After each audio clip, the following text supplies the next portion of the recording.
नमस्कार दोस्तों, हमने पिछली वीडियो में कंकाल की बेसिक जानकारी ली थी। आज हम इस वीडियो में स्केलेटन सिस्टम को और बेहतर तरीके से जानने की कोशिश करते हैं। मैं आपके लिए एक जरूरी बात बताता हूं कि मानव में एंडोस्केलेटन पाया जाता है, मतलब कंकाल तंत्र शरीर के अंदर स्थित होता है, न कि बाहर। इसी क्रम में आगे बढ़ते हुए मानव के एंडोस्केलेटन को दो पार्ट में विभाजित किया जाता है और हम इस वीडियो में इन्हीं दो भागों के बारे में चर्चा करेंगे। तो अब वीडियो को शुरू करते हैं। Part 1, axial skeleton. Axial skeleton यानी अक्षीय कंकाल हमारे शरीर की मुख्य बोन्स का ग्रुप है। यह हमारे शरीर के मध्य अक्ष या सेंट्रल एक्सिस पर स्थित होता है और इसमें कुल 80 बोन्स उपस्थित होती हैं। इसे तीन प्रमुख भागों में बांटा जाता है। Number 1, skull. इसमें 22 बोन उपस्थित होती हैं। सबसे पहले बात करते हैं स्कल की, जो हमारे मस्तिष्क और चेहरे की संरचना बनाता है। दोस्तों, स्कल को भी हम दो भागों में डिवाइड करते हैं। Number 1, cranial bones. इसमें 8 बोन प्रेजेंट होती हैं। दोस्तों, अब जान लेते हैं इनमें कौन कौन सी 8 बोन उपस्थित होती हैं और उनकी संख्या कितनी है।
इस प्रकार क्रेनियल में 8 बोन प्रेजेंट होती हैं।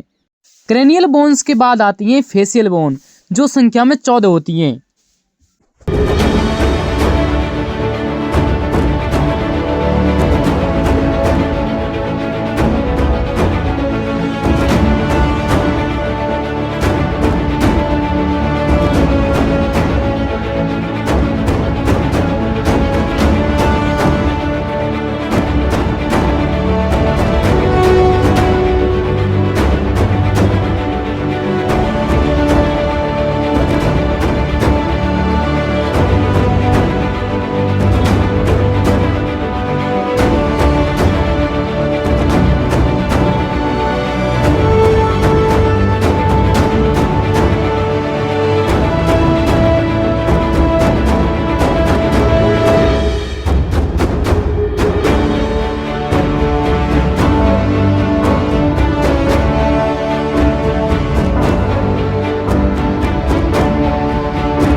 तो दोस्तों, इस प्रकार स्कल में 22 बोन उपस्थित होती हैं। अब चलते हैं एक्सियल स्केलेटन के पार्ट 2 की तरफ, वर्टिब्रल कॉलम, जिसमें 26 बोन्स उपस्थित होती हैं। अब बात करते हैं बैकबोन, जिसे हिंदी में रीढ़ की हड्डी कहा जाता है, जो शरीर को सहारा देती है और बैकबोन नसों की सुरक्षा करती है। वर्टिब्रा में 24 बोन होती हैं तथा ये कहाँ कहाँ पर पाए जाते हैं, ये देख लेते हैं। Number 1, cervical vertebra. ये गर्दन में उपस्थित होती हैं, जो संख्या में 7 होती हैं, C1 से लेकर C7 तक। Number 2, thoracic vertebra. ये चेस्ट में उपस्थित होती हैं, जो संख्या में 12 होती हैं, T1 से लेकर T12 तक। Number 3, lumbar vertebra. ये कमर में स्थित होती हैं, जो संख्या में 5 होती हैं, L1 से लेकर L5 तक। दोस्तों, इनके अलावा 2 अस्थियां और उपस्थित होती हैं। Number 1, sacrum. ये संख्या में 1 होती है, जो 5 हड्डियों से मिलकर बनी होती है। Number 2, coccyx. ये भी संख्या में 1 होती है, जो 3 से लेकर 5 अस्थियों से मिलकर बनी होती है। यह वर्टिब्रल कॉलम के सबसे निचले भाग में स्थित होती है। दोस्तों, अब बात करते हैं थोरेसिक केज यानी छाती के पिंजर की, जो दिल और फेफड़ों की सुरक्षा करता है। यह एक्सेल स्केलेटन का अंतिम पार्ट है। सबसे पहले इस भाग में आती हैं रिब्स, जो संख्या में 24 होती हैं, यानी 12 जोड़ी। पसलियों को 3 समूह में बांटा जाता है। नंबर 1, ट्रू रिब्स, जो संख्या में 7 जोड़ी यानी 14 अस्थियां होती हैं, जो पहली पसली से 7वीं पसली तक सीधे स्टर्नम से जुड़ी होती हैं। यह छाती के पिंजर को अधिक मजबूती देती हैं। Number 2, false ribs.